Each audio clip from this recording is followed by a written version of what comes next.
Kemudian seperti ini. Jadi ada ilustrasi yang seperti ini. Nah, selama ini ya mungkin cara-cara Bapak Ibu guru, cara-cara kita dalam melakukan pembimbingan kepada anak ya, ada yang setipe dengan cara-cara seperti ini. Contoh ini ya. Di kelas itu yang jumlahnya 30 anak misalnya, itu Bapak Ibu guru nggak mau ada yang berbeda pendapat. Ya kan? Artinya apa? Harus kotak semua. Ya, pendapatnya seperti yang dimaui Bu Guru. Ini kan Bu Guru ini pendapatnya misalnya kotak dalam, saya mintanya kotak, maka semua anak harus punya pendapat, punya argumen dalam menyerap pelajaran seperti ibu gurunya, kotak semua. Maka yang lingkaran-lingkaran ini harus dipotong oleh Bapak Ibu guru. Nih. Ya. Kejadian seperti ini tidak jarang kita jumpai, atau mungkin Bapak Ibu secara sadar atau tidak sadar juga melakukan. Ya. Kemudian ilustrasi berikutnya yang seperti ini. Ya, ini Bapak guru. Sementara yang dihadapi ini diilustrasikan muridnya ini kan berbeda-beda. Ya kan? Ya, berbeda-beda, diibaratkan di sini ada kera, ada burung, ada gajah, ada penguin, ada ikan, ada apa lagi ini? Ya, ini muridnya, ini Bapak gurunya satu. Tapi ketika akan melakukan asesmen, akan menerapkan ujian, ya, Bapak guru ini hanya menggunakan satu alat, satu strategi, satu cara. Ya, yaitu apa? Para murid yang berbeda-beda ini disuruh memanjat pohon. Ya kan? Pokoknya harus segera sampai atas memanjat pohon. Nah, ini penerapan pembelajaran yang sudah kita tinggalkan ya Bapak Ibu dalam melakukan asesmen. Ya kan?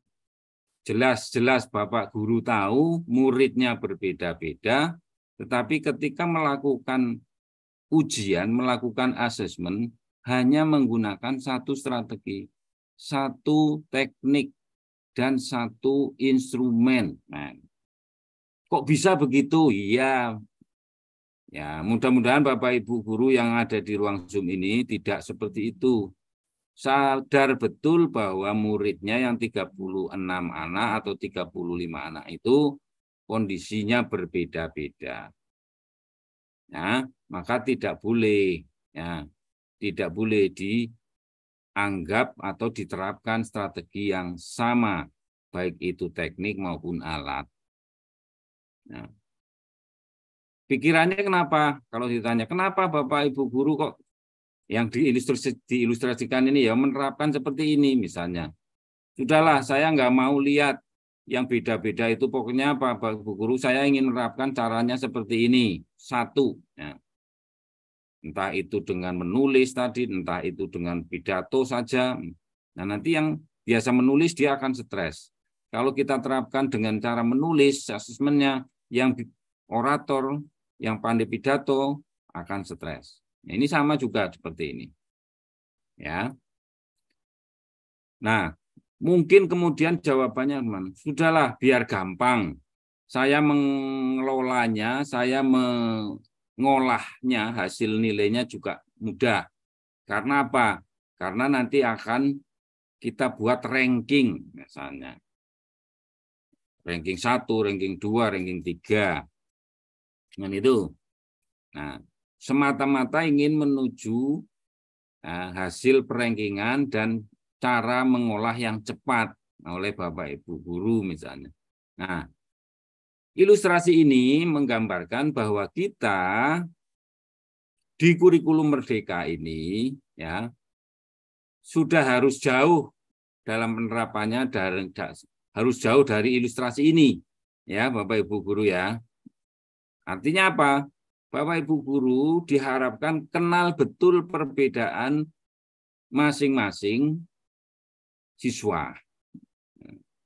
Sehingga ketika melakukan pembelajaran, menerapkan pembelajaran di kurikulum Merdeka yang pada akhirnya atau akan dimulai dengan asesmen awal, ya itu sudah menggunakan strategi yang mengakomodasi perbedaan itu, gitu ya, sehingga tidak menciptakan ruang-ruang stres baru bagi anak-anak didik kita. Ya, itu intinya. Maka kalau disebut konsep dan filosofi asesmen di kurikulum Merdeka itu seperti apa? Ya sesungguhnya